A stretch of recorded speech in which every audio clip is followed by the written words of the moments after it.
How would you define disc golf? Basically, it's just like regular golf, but with a disc. So instead, you're replacing the tee. You're replacing like the club and the ball with a disc. It's basically like playing a game of catch with a frisbee, but instead of playing catch with a person, you're playing catch with the ground and the basket. My friends, I know you guys interviewed Sam, but like my friends, they were really into it, and they always tried to get me to play it, and I was just like, I don't really want to. It doesn't really sound that exciting. But like one time, I went out there and I played, and I just fell in love. I fell in love with it. So ever since then, I've been playing. Where does this subculture exist? Well, it originated back in the mid-'70s in California, and it spread all across the United States. But as of recent, it has become very popular in Europe, even Australia, and some parts of Africa even have disc golf now. Pretty much exists everywhere in the United States and also in Europe. I mean, usually like demographics wise, like you're gonna see like young people, like between like 18 to 25, but you also has like some old disc golfers like 35 to 65.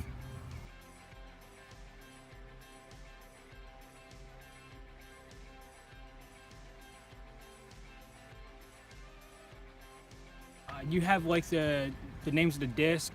You have like the type of shot that you make. So like par 3, par 4, stuff like that.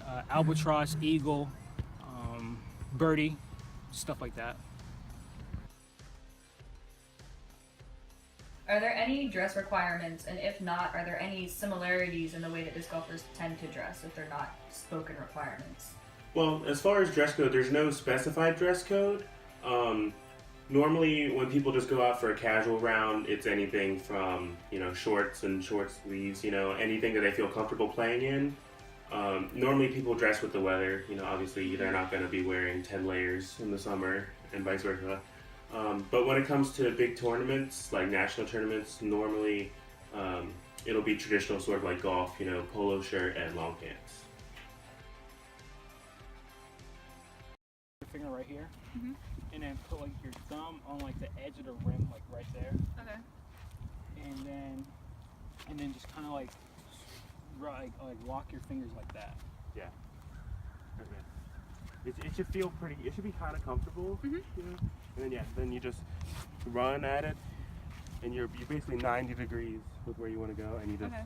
you plant your right foot and you pull across. That's all. Alright. Your first finger kind of like that, and then the rest of them are just gonna rest. Okay. On the bottom, and it should feel pretty natural and comfortable in the hand. Okay. Yeah. Just make sure you don't you're gonna want to have a tendency to lock, and like that's what we call like a grip lock. And so basically, when you pull out to release it, don't Yeah, don't turn your wrist. don't turn your wrist out. It's nice and flat and smooth. Back, just throw it across your body. You're gonna twist your body and throw. Like think of how you use a lawnmower. When you pull a lawnmower, you pull it straight, and so that's basically like the motion that you're going for when you're pulling it back. Wait, so Straight across your body. So just straight. So make your all right. Make your arm straight. Make your arm straight, and then just.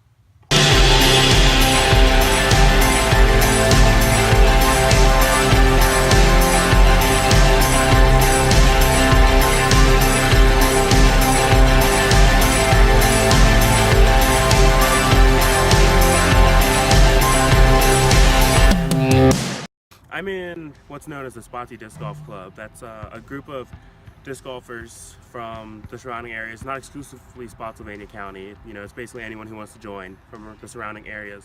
And what I had to do to get in there, I had to pay a fee of $25. And with that, I got a towel, shirt, I got a disc. I got a lot of good benefits from it. But to really become an active member of the club, not just someone who's in the club, but an active member and really a person who's involved with the club, then I come out to a lot of their events. They have tournaments. They have they play rounds together on Thursday nights, and we have like a sort of a mini organized tournament every week. It's not a true tournament because it's one round, but We have things like that every week, and that's really how, you know, I got to know so many people, and I have a lot of great connections in disc golf, you know, where there's other amateurs like me or some pros, some people who are sponsored, you know, who have, you know, contracts with the big companies that get all their discs for free and everything.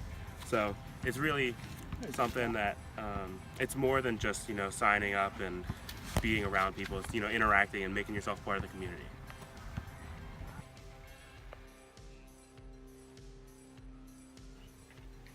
All right, so the first object is the tee, and the tee is where you start each hole. And normally when you're throwing from the tee, you want big distance because, you know, you're starting the hole. You're trying to go the entire distance of the hole.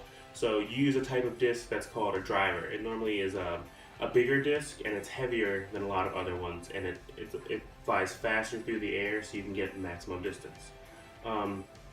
After your first shot, you land normally on the fairway. That's the distance between the tee and the end of the hole. So after you throw off the tee with a driver, then you land in the area that's known as the fairway. The fairway is after you throw off the tee and before you reach the basket or target. When you reach the fairway, you normally use a type of disc called a mid-range, and it's slightly smaller than a driver, and it's more controllable. It doesn't fly as far or as fast out of your hand. The final big object associated with disc golf, like I talked about earlier, is the target or basket. It's at the very end of the hole, and it's the main object. The whole point of disc golf is to try to get your disc into the target. And we use a disc called a putter that has a thin rim, and it's very, very slow when it comes out of your hand, so you can get it in that fine area within the target.